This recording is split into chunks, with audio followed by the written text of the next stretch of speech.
It's time for the Phil Ferguson Show.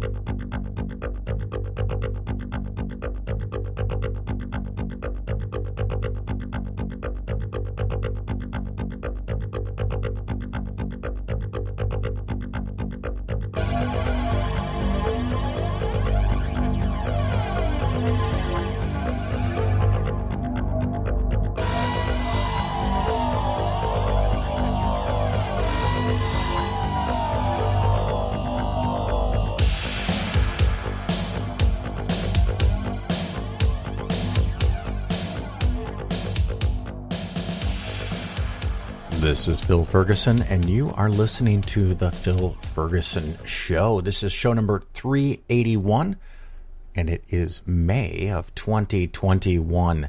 Regular listeners, I apologize for the delay in the show. I have been very busy, and my older brother had, what did they call it? Congestive heart failure. So I, for a good part of the last week, have spent 3 to 4 hours a day visiting, taking care of him, getting things done for him. Looks like things are doing better, and he's back at home, his home. And of course, he has a problem similar to mine where, my doctor tells me every time I'm in, lose weight. I get it. I know what I need to do. It's the challenge of getting there. So in light of this event, maybe it'll be the extra nudge, push that I need to actually do more, do harder. So yesterday, of course, I did my Bowflex and rode on my exercise bicycle. And of course, we're getting spring and summer, and I can go back out inside and walk, try to get some miles in. And the thing I had been doing before last fall was a lot of disc golf practice. I wasn't going to courses because there'd be people there. I was just going over to a neighborhood park that had a surprisingly amount of space where I could throw discs, but I actually tweaked my ankle last fall, so my foot doctor was like, no. Taking a quick running start and a sudden stop and spinning and twisting on your feet, ankles, and all that was not a good idea. Been taking care of my ankle, so I think we're doing better, so that's good. In the show later, I'm going to have 3 sound bites from Robert Green Ingersoll. It's about the Bible part 2. I was able to break it up into 3 segments, so I'll be using those instead of comedy bits today, and hopefully you like those. Of course, you can let me know, phil@polarisfinancialplanning.com during the show. And I have a nice segment on bonds and the potential effects of rising interest rates on bonds. While a lot of politicians and a lot of people in the Biden administration want to play down concerns about interest rates or inflation going up, I think we are now at a point where that's probably inevitable. Is that how you say that? Inevitable? Certain? It's certain. How's that? We had the whole COVID thing where everything kind of sort of closed, or at least some of it did. And as I predicted, I wonder what show I said that in. About a year ago, I suggested that America would fuck this up because we wouldn't commit to either fixing it or stopping it, nor would we commit to just owning the fact that everybody's going to die and leave everything open and let it rip through, or some other plan. We would kind of have no plan just because there was Trump. We would have no plan, and that's kind of what we did. And it became a political event. COVID still is. I saw recently a lot of the states that have the highest vaccination rates are what we normally call blue states, and the 15 worst vaccination states as far as a percentage of the population were all red states except for Georgia, because it's right on the bubble. It's right on the bubble now between red and blue. So no big surprise there. A lot of people deny that it's still a hoax. It's a COVID hoax. It's a flu. And every time the people that do work to make it go away are successful, the people who think it's all a joke point out that, see, it didn't get bad. And, if I may, and forgive me. I'm just in a mood today. Got some things going on. I have done a lot of hard work in my life to not go hardly anywhere. Stayed at home a lot. I'm doing my part because I understand there's not always people that can. And so sometimes I just feel like I'm doing this extra work and suffering this extra disassociation with people for the benefit of everybody else. And then there's people who go to bars that have 100 or 200 people in it because they don't fucking care. And they're spreading the virus, and I'm doing the work. Okay. Pity party. We're going to have that. That's over. Other fun news. My Chevy Bolt starts with a B, not a V for victory. It starts with a B for Bravo, just because GM is not genius at picking names that don't sound like each other. Is in the shop today.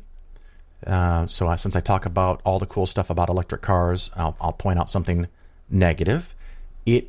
About 5 or 6, maybe 7 of this model of car over the last several years have caught fire. Now, regular gasoline cars catch fire too. Just normally not while they're sitting in your garage. And so that has some people freaked out. The temporary fix since last fall was to not charge your car to 100%. And so I've been charging it to 90%. And when possible, especially after the snow was gone, park it outside when you can. And everything's been just fine. Well, today I took it into the shop for my local dealership to do what is called, I don't want to call it that, the final fix, where they're going to allow me to have 100% battery, but they're tweaking the software in some way that they think that they can either prevent the problem or the software can notice that some measurements are wrong before the car ignites. So that's exciting. It's when you're doing something cutting edge, there's always risks and downsides, but I still adore the car. I mean, the ability to accelerate, the cost, because I now have, well, even before the solar panels, the cost to charge the car at home overnight for me is about 60 cents. And with 60 cents of electricity, I can go about 40 miles. So if you have a lot of commute, not too much commute, I mean, not talking about 300 miles a day, but, if you've got 20, 40, 50 miles of commute, an electric car could save you a ton on gasoline, I'm just saying. The other comparison with electric cars, just as a reference, I'm in the southwest suburbs of Chicago, and last fall, the one thing that my wife and I did do for 3 days is we drove all the way up to northern Michigan and took a little long weekend. We went to Traverse City and Mackinac Island. And from our house to Mackinac Island, there was maybe 6, maybe 7 high-speed chargers that we could stop at and plug in the car. It added a little extra time, but we knew that, so we planned. We ate most of the stops or got out and walked around for 20, 30 minutes while we were charging the car, and it went pretty well. Not bad at all. I look at the map today on PlugShare. By the way, if you want to find chargers in your area or along a route that you're going to take, PlugShare is amazing. There are now, and this is what, 6, 7, 8 months, 9 months later, there are now 23 high-speed chargers on the route that I would take from my house to Mackinac City in the extreme northern tip of the Lower Peninsula, not counting the UP, the Upper Peninsula, but about 23 of them, and there's 2 or 3 more that are under construction that aren't even done yet. And so Michigan, as a state, I don't know how they did this, apparently created some kind of program with ChargePoint, which is one of the nation's largest charging companies for electric cars, and a lot of local mom and pop gas stations or chains of gas stations. Like in the Midwest, we have Casey's. Michigan has a lot of J&H family stores. I don't know other brands. Come and Go, I know the name, right? But in the Southeast, different brands around the United States. But in Michigan, they've made deals with all these gas stations where the state of Michigan pays for part of the charger. I'm assuming the local gas station pays for part of the charger. and then PlugShare puts in the equipment and collects all the money for the gas station, and I'm sure they get a cut of the revenue. And so everybody's making money, and these things get put in. And back in Illinois, I can't go from my house to Champaign without worrying about getting back home, at least in cold weather. If it's nice weather, I can do it with my car. So we still have some way to go, but Michigan is an example to me of, wow, what can be done in less than a year. This is not fucking magic.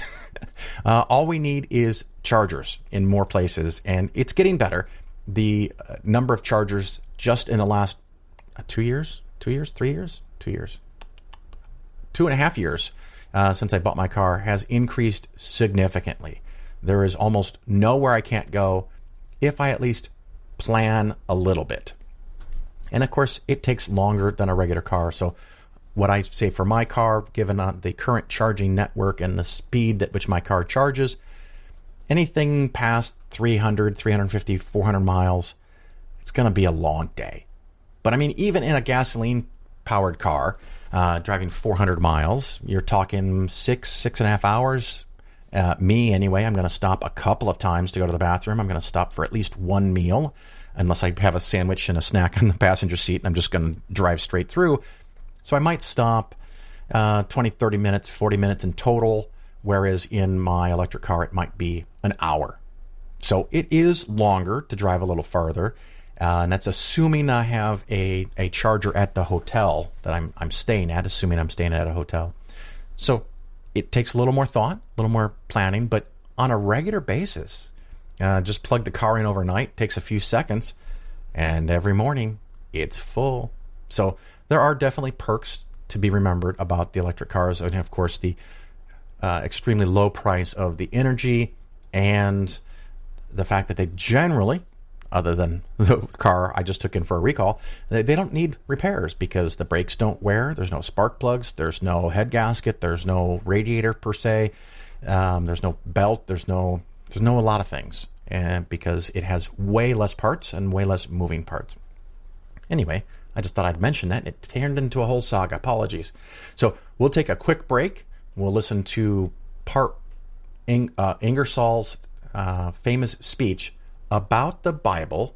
This is part 2, and it's going to be the first of 3 segments for part 2 because it was about 6 minutes long. So I wanted to break it up just to fit into the format of the show, and we'll talk about bonds, and then I will also talk about 2 emails that I get from the industry wanting me to sell shit to you, and it's truly amazing. The stuff that comes out and that I see all the time. So from time to time, I like to share it. So I have a couple of examples of that. So hang tight and we'll segue, and then we'll go into Ingersoll, and then we'll talk about bonds. Yeah, we'll do bonds next.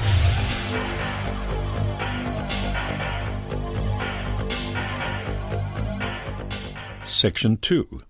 Is the Old Testament inspired? If it is, it should be a book that no man, no number of men could produce. It should contain the perfection of philosophy. It should perfectly accord with every fact in nature. There should be no mistakes in astronomy, geology, or as to any subject or science. Its morality should be the highest, the purest. Its laws and regulations for the control of conduct should be just, wise, perfect, and perfectly adapted to the accomplishment of the ends desired. It should contain nothing calculated to make man cruel, revengeful, vindictive, or infamous. It should be filled with intelligence, justice, purity, honesty, mercy, and the spirit of liberty. It should be opposed to strife and war, to slavery and lust, to ignorance, credulity, and superstition. It should develop the brain and civilize the heart. It should satisfy the heart and brain of the best and wisest. It should be true. Does the Old Testament satisfy this standard? Is there anything in the Old Testament, in history, in theory, in law, in government, in morality, in science, above and beyond the ideas, the beliefs, the customs, and prejudices of its authors and the people among whom they lived? Is there one ray of light from any supernatural source? The ancient Hebrews believed that this earth was the center of the universe, and that the sun, moon, and stars were specks in the sky. With this, the Bible agrees. They thought the earth was flat, with 4 corners, that the sky, the firmament, was solid, the floor of Jehovah's house. The Bible teaches the same. They imagined that the sun journeyed about the earth, and that by stopping the sun, the day could be lengthened. The Bible agrees with this.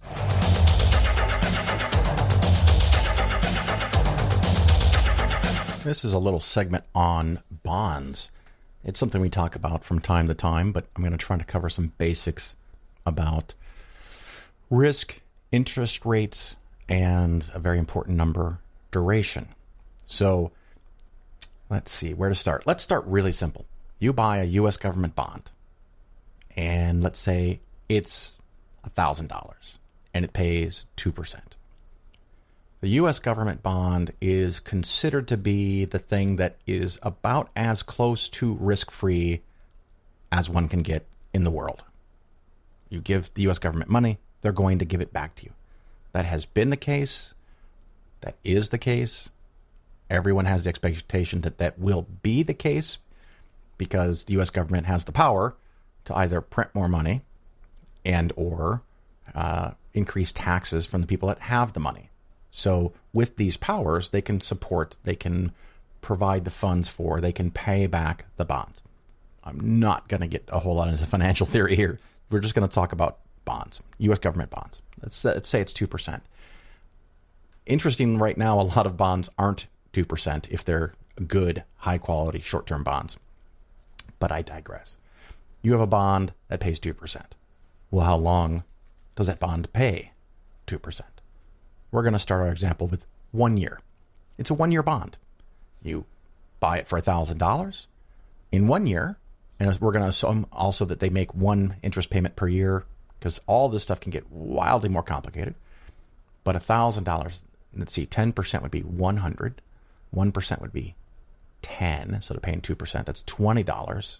Yes, that's actually how I do math in my head. $20 is going to be the interest payment. So at the end of the year, the U.S. government gives you back your $1,000 and an additional $20 as a way of saying thank you for letting us borrow your money. Because otherwise, why would you? The really amazing thing is that in other countries around the world, some short-term, high-quality bond rates are actually negative. Again, sorry, I mentioned it. It popped into my head. We're not going to cover that now either. So you have this bond that pays 2%, and you're perfectly happy. Awesome. Now, right after you buy that bond that pays 2%, the Federal Reserve decides interest rates should be 3% for the overnight rate. Or at least, let me say, it went from 0.5% to 1.5%. So it went up by 1 percentage point. That tends to encourage other interest rates to go up. The Federal Reserve doesn't actually control these interest rates. U.S. bonds, the interest rates are calculated through a very big money, complicated bidding process that happens on a regular basis.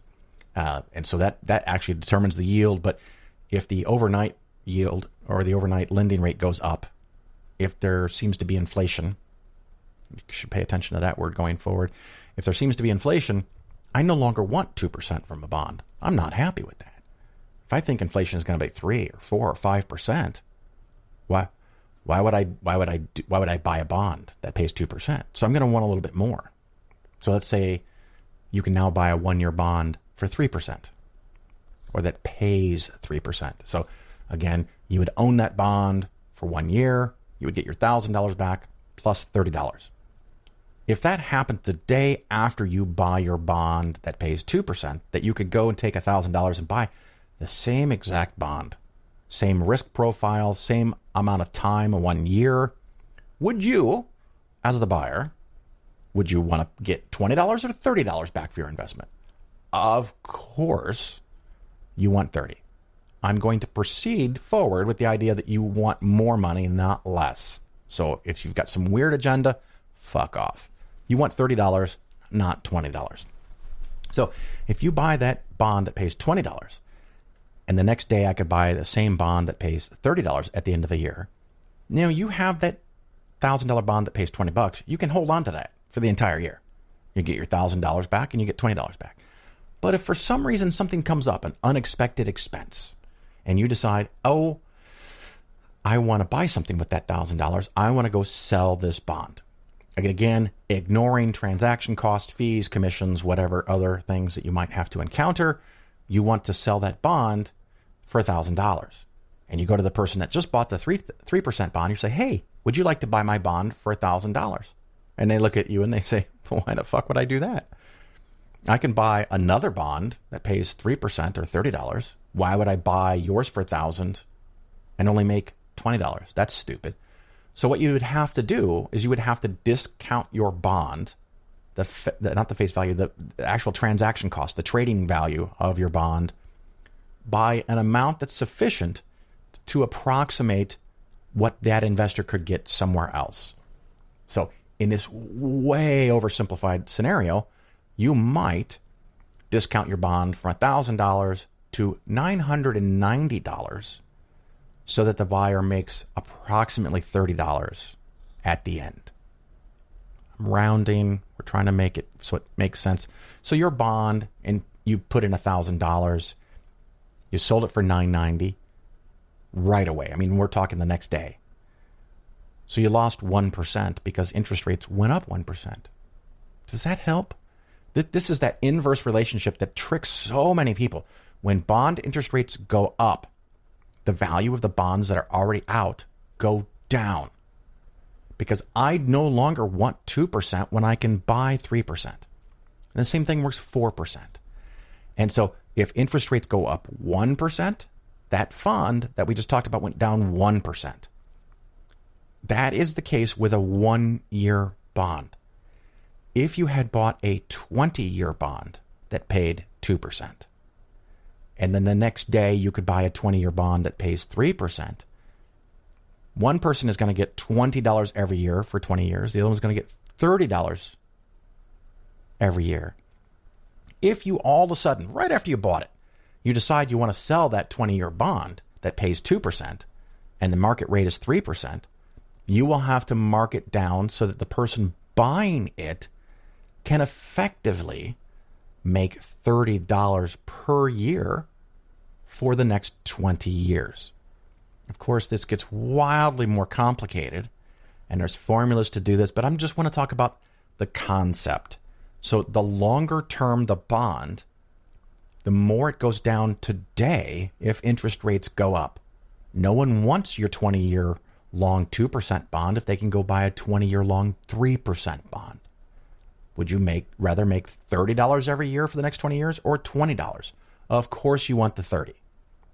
So if you suddenly need to sell that long-term bond when rates went up, you would have to mark it down, and again, grotesquely oversimplifying it, by about $10 per year for the entire 20-year period. In reality, there's time value of money and a lot of complex calculations, but let's just say $10 a year. 10 years would be 100, 20 years would be 200. So you bought it for $1,000 and you turn around the next day, it's worth $800. It's normally not this dramatic of a swing. Again, this is just to kind of help visualize this. If this helps, let me know. If it makes it more confusing, let me know, and I can work on my method of explaining. So this long-term bond poses a greater risk to interest rate fluctuations. That occurs when interest rates go up, and it also occurs when interest rates go down. And so for the last 20 years, give or take, long-term interest rates, short-term interest rates have been going down, down, down, down, down. So if you look at the historical performance of a long-term bond or long-term bond portfolios, they look fucking glorious. As an example, the Vanguard, what is this called? The Vanguard Long-Term Treasury Fund. So the most conservative types of bonds that you can buy, the average length of the bonds, the years left on the bonds is in the low 20s, 21, 22, 24 years. And since the inception of this fund, In May of 1986, it has returned 7.4% per year in bonds. 7.4% per year in bonds, which could lead one to think, well, why would I even fuck around with stock returns of 10% theoretically that can swing up 40 and down 40 if I can just make 7.4? Well, that's what you would have made if you bought it in 1986. And this is one of the dangers of anything that looks back, because those were great days. And I would be willing to bet, and I don't even know where I looked this up, but probably in 1986, the interest rates on long-term bonds were pretty close to 7% or 6%. And so they're paying those dividends, and as the price goes down, the value goes up. And so sometimes you sell things, you buy things, you sell things. So you made extra money because those bonds went up in value as interest rates went down, particularly over the last 20 years. So now we get to the problem. This bond fund currently pays about 2%. And you think, okay, it's 2%. What does that mean? I expect 7.4 because over 35 years, it's averaged 7.4. So wouldn't that be a reasonable assumption? No, it would not.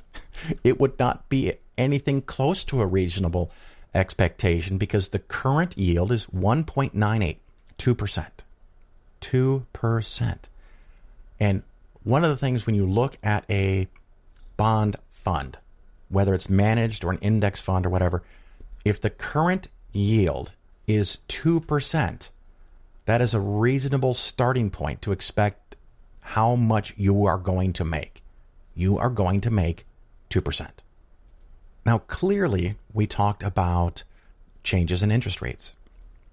So one of the things that can affect that 2% is that if rates go down in the future after you buy it, you'll make 2% plus appreciation, plus increased value, because no one wants to buy a 1% bond when they can buy a 2% bond from you. So you get to sell it at a premium. It's the inverse of what we were talking about at the beginning of this segment. If interest rates go up, you will make 2% less in valuation because interest rates went up and no one wants your bond. So if you are at a historic all-time low for interest rates like now, this is why I don't use a fund like this for any of my clients, for myself, because why make 2% if I could lose a whole bunch? And if this fund has an average maturity of around 20 years, another quick way to figure out how strong this effect is you want to look for a number called duration. And the duration on a fund like this is probably going to be around 20, which, like our previous example with a 20-year bond, if interest rates go up 1%, this bond fund could pay 2% in yield, because that's the yield, but you could lose 20% in valuation of the bonds contained within the fund. The same thing happens if you own those bonds on your own. You could hold them to maturity and get 2%, but through the future, you could buy 3% or 4% or 5%, and so you're missing out on that opportunity cost unless you sell them, but then you have to sell them at a discount.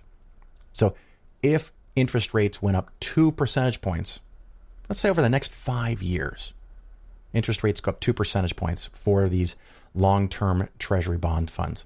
Not an unreasonable thing at all to go from 2% to, what did I just say, 2 points?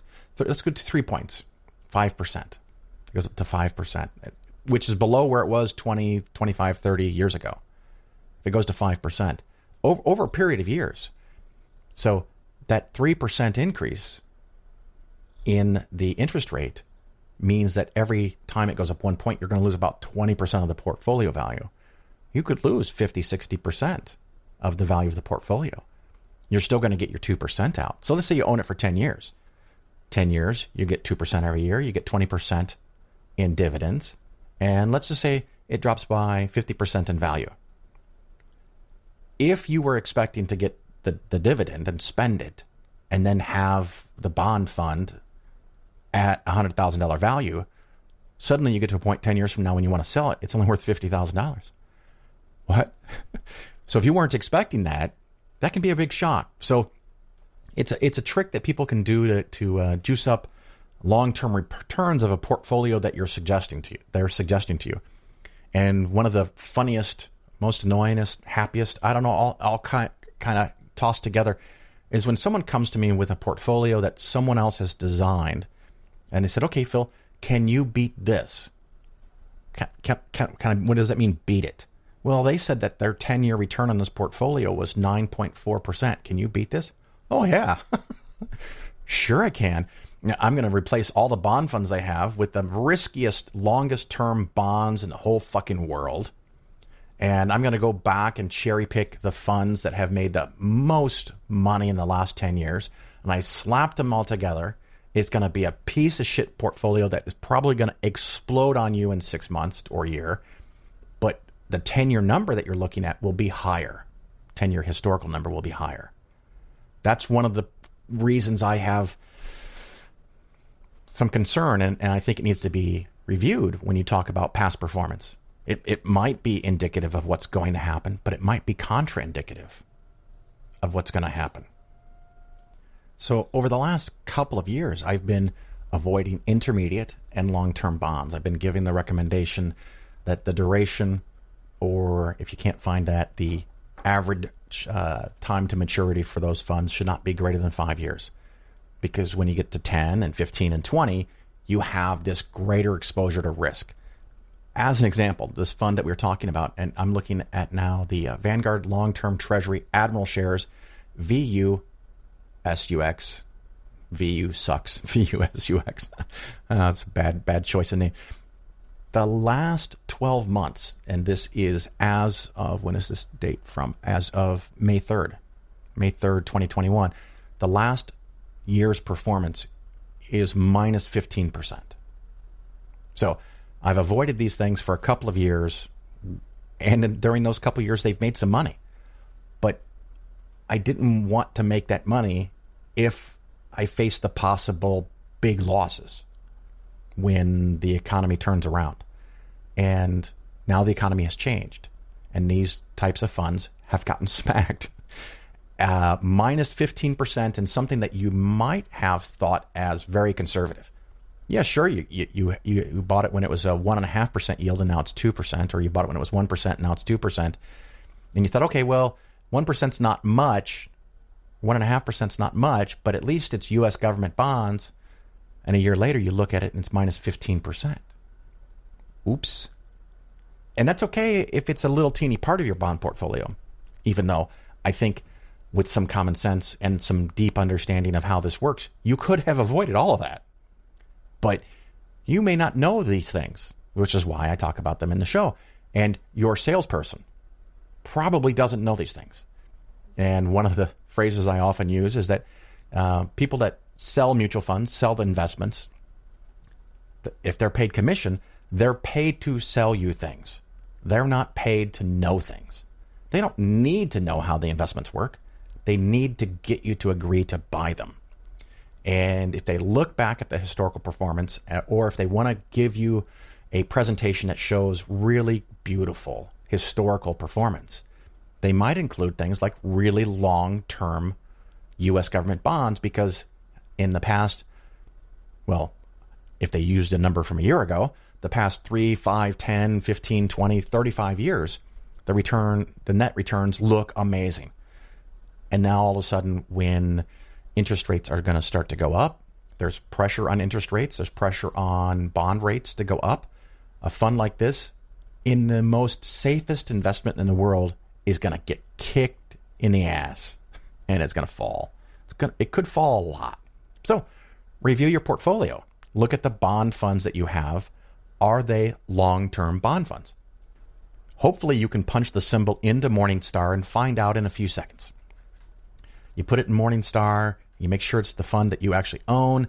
There's some tabs near the top of the page. Click on the one that says performance, and you can see all the performance numbers. You click on the one that says portfolio, and it will tell you everything you'd ever want to know about the fund, how long it is, and as far as number of years. This one, The effective maturity for this fund, 22.3 years. And if you can find it, the duration, the effective duration here is 17.6. So those numbers tell you how much risk you're exposed to. If half of your portfolio is bonds, and if 5% of those bonds are long-term bonds, you could take a beating in that 5%, but you'll be okay. However, I often see people coming to me with portfolios where their advisor did not want to show you that the funds that they're putting you in are making 1% or 2%. And it's pushback that I get from new clients sometimes. I have a very privileged position because most of my clients have listened to the show for a while and they know where I'm coming from. But I can give somebody a portfolio and they go, hey, over the last 10 years, this fund has made 2%. Let's see here. It's the Vanguard Short-Term Government Bond, VBIRX. 10-year history. 20-year history, 2.9. But 10-year history, 2.02%. 2% over 10 years. 2% per year. And they might look at a presentation from somebody else that says 5 or 6 or 7% per year. Well, clearly I want the 5 or 6 or 7%, not the 2%. Do you? Is that what you want? And again, the person recommending it may not know the difference. So that's something that can materially affect bonds. Of course, the other thing is quality. And since this has gone longer than I had already expected, I'm just briefly will mention that you can look at the credit rating for a fund, and this Vanguard fund is AA. The top tier is AAA. And for whatever reason, Vanguard has some funds in here that aren't rated. I don't know why that is, but it's 97.5% U.S. AAA bonds. So I don't know why it's not rated AAA. But anyway, it's just data, things to look at. So double check your bonds. You want to know the duration or the effective maturity rate of your bond portfolios. And you want to know the risk rating of your bond portfolio or index funds or managed funds, whatever they are. You should know that because, like I said before, what I'll see is sometimes someone will bring me a portfolio and it's half in bonds, so they think their portfolio is very conservative, but 90% of the bonds that they have are either really long-term bonds or they're junk, which means there's a chance of default. Again, another topic. So let me know if that made that subject clear. If you have any questions or some random thought that I threw out that I said I'll talk about some other time, and you want more detail on that, send me an email, phil@polarisfinancialplanning.com. And so that is today's segment on bonds.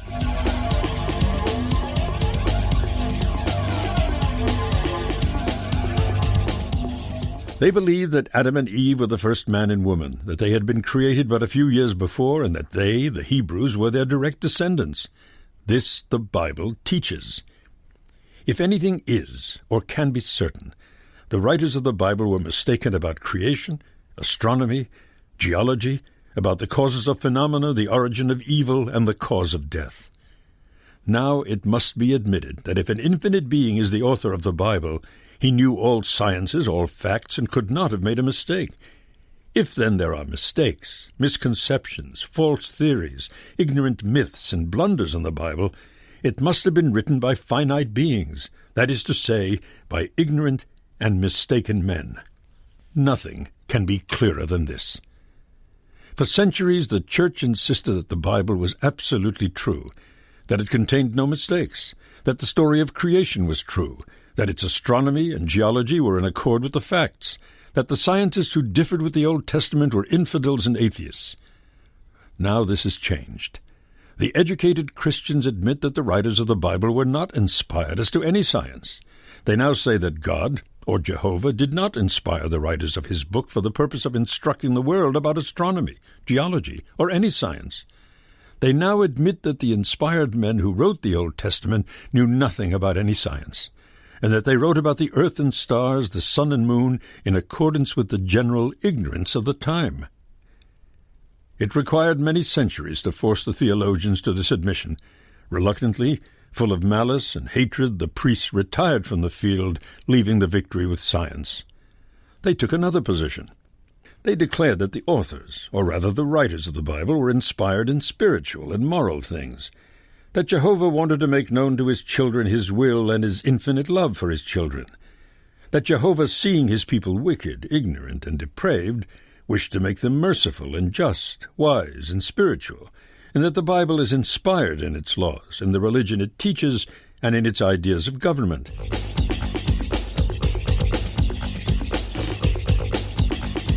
The Phil Ferguson Show is for educational purposes only. Nothing said on the show should be interpreted as personalized investment advice. Your investment should be based on your situation, and you should consult with your financial advisor before taking any action. The show may contain ads. These ads are placed into the show by the hosting company after I finish recording and editing. I have little control over the content of the ads, and you should not assume that I support their products or claims. If you choose to support the show via the new Patreon page, that support does not create an advisor-client relationship. You're listening to The Phil Ferguson Show. It's time for the mailbag. Yes, I get emails. And of course, you can send me an email too if you have a question, concern, suggestion, show topic, someone I should interview, whatever. But I'm not talking about those kind of emails right now. I'm talking about emails from people in the biz, in the investment industry, money-making, money-taking industry, I guess.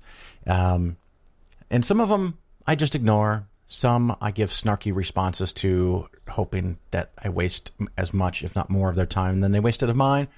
But every once in a while, something comes through that I cannot ignore, that I'm compelled to share with you.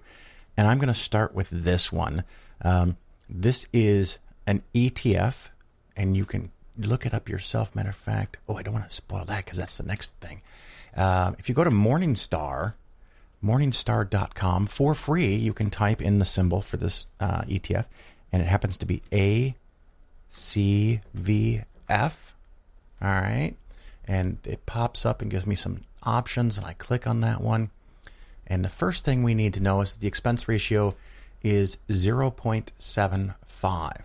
So below 1%, not crazy high, but, high.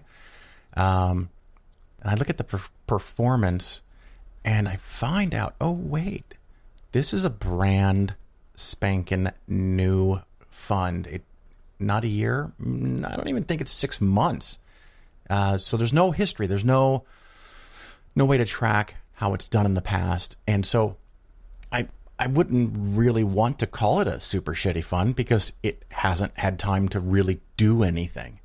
But what really caught me was the pitch. Now, I told you the symbol ACVF.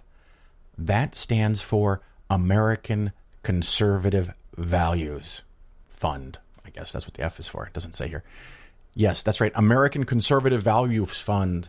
And as comical as you may think that is, because a lot of my listeners and a lot of my listener base lean liberal-ish, I guess, depending on the topic and the subject, this is not something that would probably appeal to them.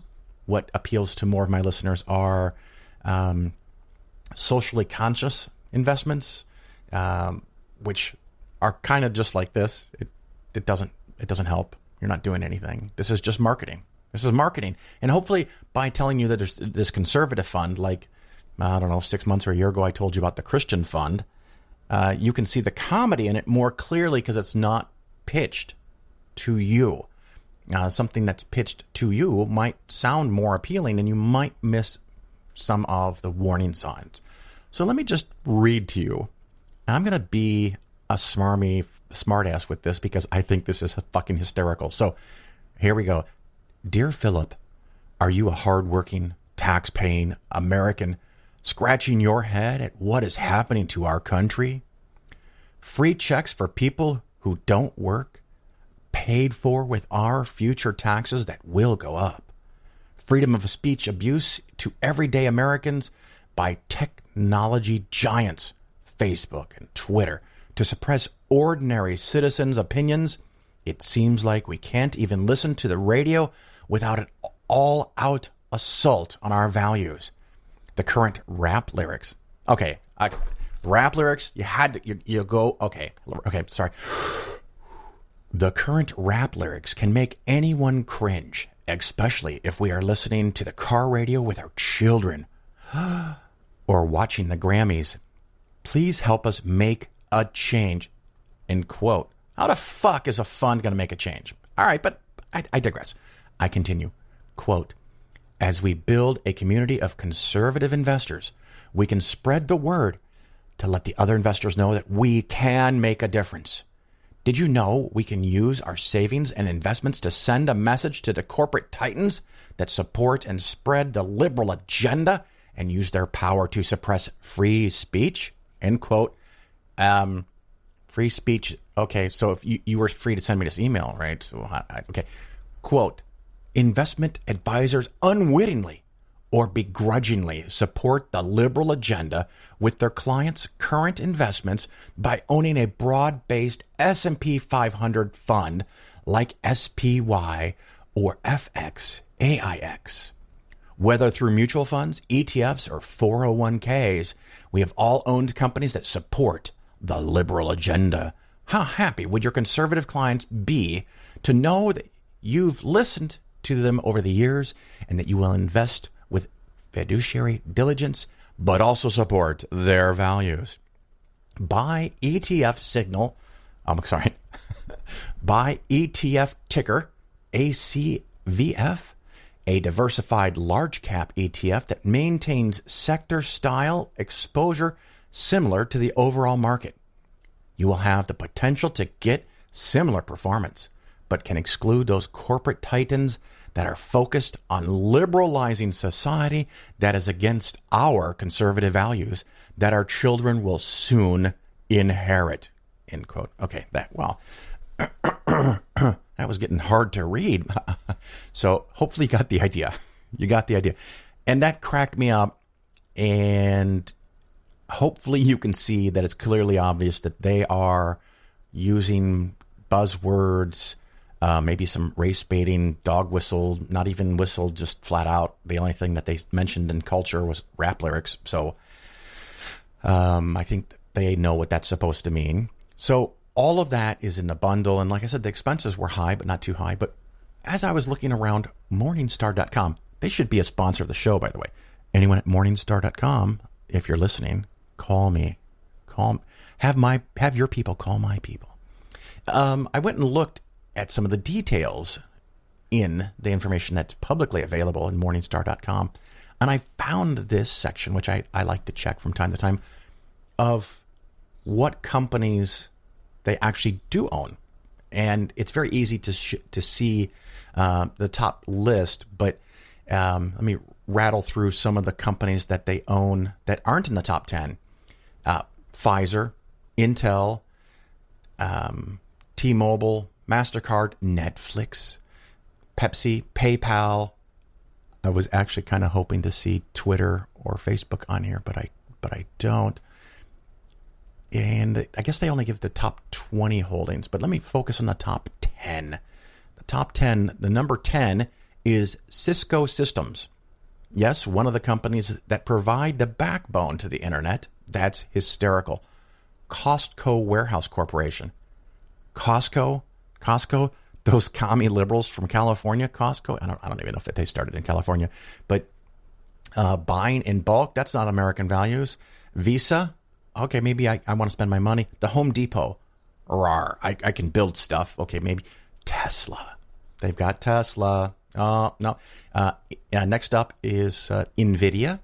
NVIDIA, I'm pretty sure they make video cards for computers so that you can go look at websites that are pushing the liberal agenda. Procter & Gamble. Are you fucking kidding me? Procter & Gamble? Procter & Gamble? Do you know they're related to the satanic cult? I mean, just look at their old logo that had the 666 in God's hair. Would they? Obviously. Adobe. I couldn't read a PDF. Well, I guess you can without Adobe, but Adobe helps the whole world read this liberal agenda. Let's see, another paragon of liberal values, Berkshire Hathaway. That's nice. That's nice. And number one, with almost 6.5% of the entire portfolio in this fund of American conservative values that is trying to fight back from the technology giants and their liberal agenda, the number one company, Microsoft. That's right, Microsoft. So there's nothing wrong with the companies they own. This is a hodgepodge mix, as any large cap fund might have. It's going to be incredibly similar to the index, has the same kind of stuff, and that whole email is just marketing shit. There's nothing to it. They're not buying or selling different funds because of some values. And of course, just a quick summary, even if you agreed with the text that I read, and I hope that's not many of you, but if you did, by buying this fund, you're not helping or hurting any of those companies, because when this ETF buys shares, they almost never buy them from the company. They're buying them from people who are selling them, whether it's individuals or hedge funds or other mutual funds. So there's not more or less money through these transactions going to the companies that you do or do not want to support. It's meaningless, and it's just marketing babble, but I thought you would find this cute and interesting. So there it is, ACVF, American Conservative Values Fund ETF.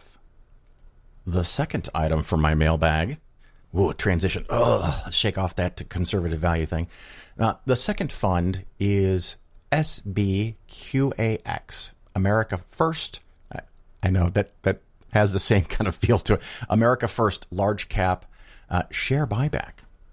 What is that? And of course, I have an email. This one is hysterical. So the company is America First, and it's got a shield like Captain America or something, and some swishy things in it. Share buyback stock have outperformed the S&P 500 is the headline, the title. And then subtitle, if a company is confident enough to buy itself, shouldn't we? Okay. Then they get right to, this cracked me up. So there's a graph, and it shows from 1975 till nowish that S&P stock that have, the companies that have bought their shares back have done better than the S&P as a whole. I have no idea where they got this from. I think that's publicly available information, but whatever. So I'm just going to take their word for it that this chart shows that as a value. Okay. But the first paragraph, I guess the first real sentence is this, quote, despite the last 3 years of underperforming the S&P 500 index, stocks of companies that have participated in share repurchase, share buyback programs have outperformed the S&P 500 by over 3% per year. And then there's the chart. Well, this fund, first of all, you need to know if you buy the A class, and it's something you can look for on your statement when you get your statement or last statement or whatever you got previously. Look at the funds that you own. Hopefully, you have the full symbol. It might be 3 letters for an ETF or 4, up to 5 letters for most mutual funds. And you can look them up on Morningstar and learn all about what you invest. Hey, might be worth it. Spend some time. If your portfolio is over $2 million and you want me to give you a detailed review, send me an email. Do not send the statement. Just send me an email. We'll talk first. And then once you've confirmed that you've really got the right email address, maybe we can set something up and go over it. And again, my email is phil@polarisfinancialplanning.com. So this fund has a 5% load. So if you buy $100,000, you will lose $5,000, 5%, just to get in the door. So there is that. And that's probably the motivation for why they really want to promote this, because they can make a lot of money when people buy in. They also have this continuing, to quote the email, as one would expect, America First Large Cap Share Buyback Fund has also underperformed the S&P 500 in the last 3 years. Wait, what? As one would expect? It has underperformed? Why the fuck would I expect that? Okay, and then they have, now the fund is rebounding and has outperformed the S&P 500 year to date. Okay, I don't know where they come up with this shit. As one would, I'm reading that correctly, as one would expect, the fund has also underperformed. You just claimed that you beat it by 3% a year. And okay, so let's look at the performance. American large cap. Okay, so I need to pull up the S&P 500 data as shown on Wikipedia. And remember, these numbers are they're just numbers. That doesn't mean you should make this amount exactly, but they are comparing themselves very, very explicitly to the S&P 500. So it's quite relevant in this case. Last year, 2020, the S&P 500, including dividends, returned approximately 18.40%. How did our superhero do here? Last year, -3. What? The market's up 18.4 and you're -3. So that's what, like 18, 19, 20, 21% underperformance? 21% underperformance? Wow. In a year that you pretty much couldn't lose, they lost. Let's look at 2019. 2019, the total return for the S&P 500, including dividends, 31.49%, and our fund made 22 instead of 31.5. So they're behind by 9. In 2018, the market was down 4.4%, and they were down 5.3%. So they only underperformed by 1% in 2018, but each year they have a little to grotesquely incompetent underperformance. And of course, they pick out year to date that they've made 14, and the S&P 500 year to date is probably 10 to 15. So, okay, for a 4-month period, they didn't suck. But yeah, and of course, that doesn't even count the 5% that you pay up front. So if you bought this when it opened, 3 years, you're underperforming by 11, 12% per year, plus the 5% that you paid. So maybe you'd make half as much as someone who just had an index fund. It's crazy. Maybe it beats it in the future. I don't know. Oh, since we talked about this in the so many fun things of data. 5% load. The annual expense ratio is 2.09. Turnover 250%. So, in case I haven't talked about this for a while, I don't think turnover is a sign to you that they're buying and selling rapidly the stocks that they buy. So, if a company buys back its shares, they go in and they buy it, and then a few months later they sell it. Is that a good strategy? I don't know. Is that what they had in the graph? I don't know. Because that graph could have been companies that did buy back their stock and they just held them forever in the graph. Because is there even a footnote to that? I don't see one. So when a turnover is really high, and a lot of index funds are 3, 5, 10, maybe 20% for something that's international or short-term bonds, maybe a little higher for really short-term bonds. But a stock fund that's 250%, 100% means you bought and sold everything.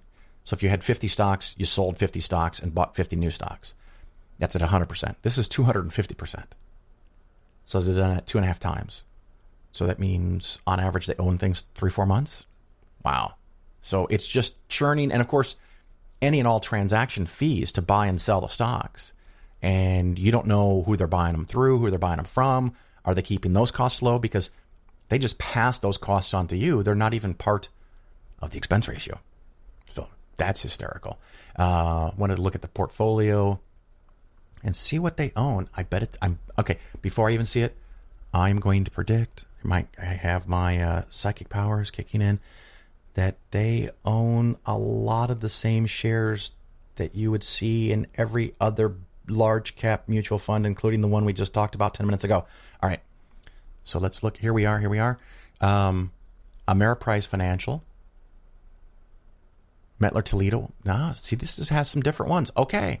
Credit where credit is due. There's some different things in here. We do have Seagate Technologies, which is a big technology. That's the number one holding. Discover Financial Services, Capital One, Alphabet. And that's one of the ones that's in everything. So it's got a little bit more variety, which is good. And one of the problems I have with managed funds is they can change. And of course, this is as of April 30th, 2021. So if you look at it at a different date, you're going to get different answers because they're changing the portfolio 2.5 times every year. So that's my super shitty fund with a 5% load, 2% annual expense ratio, insanely high turnover, which raises costs and reduces return. All of that is horrible on an idea that they can't even correctly predict or present actual data. And I love that line. As one would expect, we have underperformed the S&P 500 the last 3 years. I still can't get past that. But anyway, hope you enjoyed a couple of examples of things you should not invest in. Of course, none of this is specific investment advice, but we're just having some fun here, right?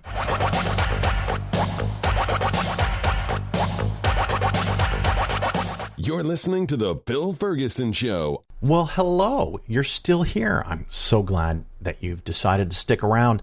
A couple of things. Hopefully, my bond explanation made it clear. Bonds are a very tricky thing for a lot of people. And I covered only kind of scratched the surface, as one could say. There's a lot of other things with bonds. Bonds are actually, in my opinion, wildly more complicated than stocks. So I don't think the average person should be buying individual bonds at all. You should stick to bond funds. And of course, I'm going to say bond index funds. I'm going to say bond index funds from Vanguard. And of course, like I said in the segment, this is a wonderful opportunity to grab one of your statements. And it's something you should do anyway, is you should know what you own. I mean, you don't have to pick it.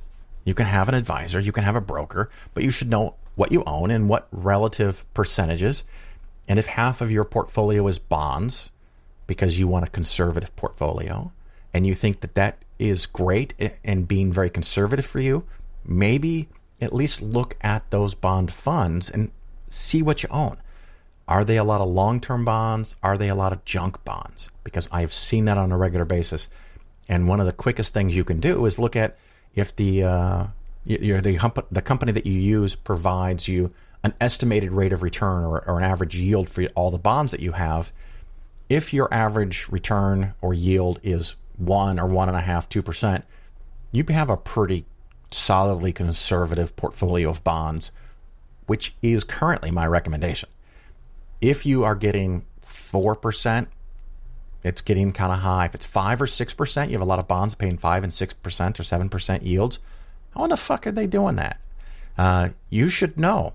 And it's okay. You can own those kinds of funds in moderation, but you better at least know that you're there. Because if you're in retirement and you got a $2 million portfolio and half of it is in bonds and the average yield on all the bonds and the bond funds that you own is 6%, that may be a ticking time bomb waiting to go off.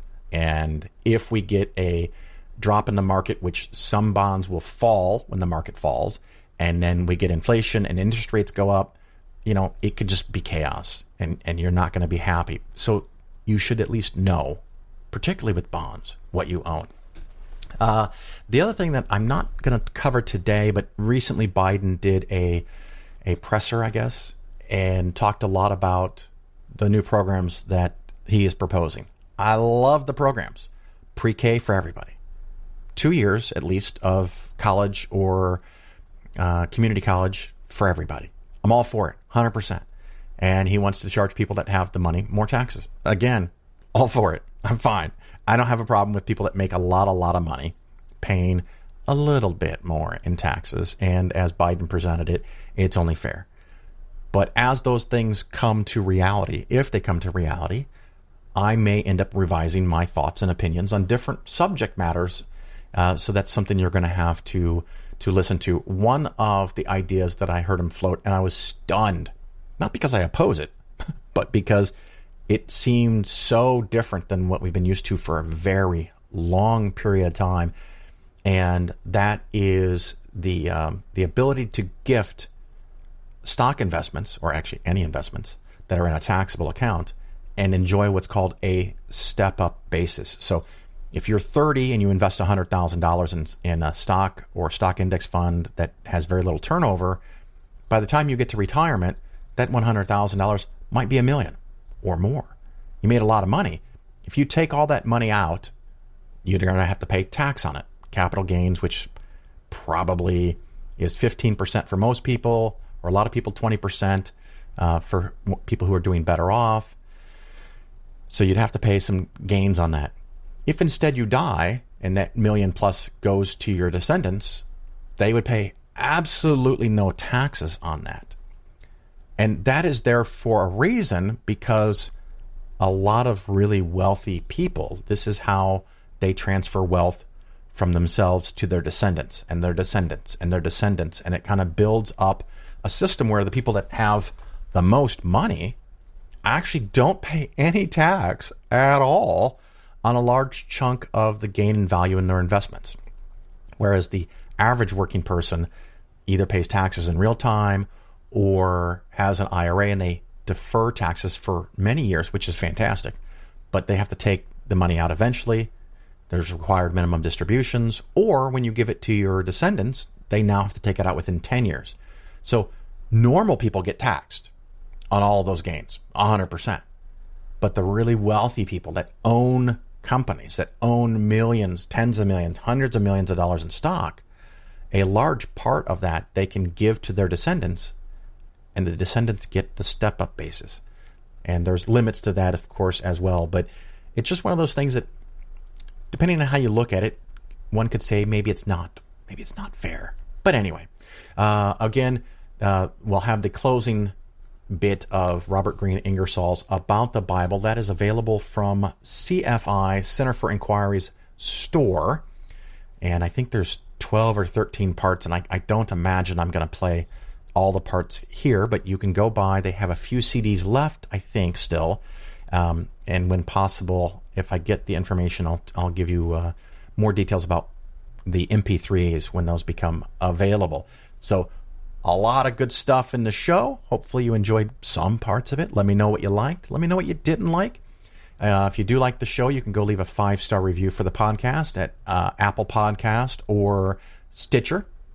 If you want to become a you want to become a patron, go to patreon.com/Phil, and you can kick in $1 or more. I just had a brand new person a couple days ago kick in $6.66 every episode. Thank you very much.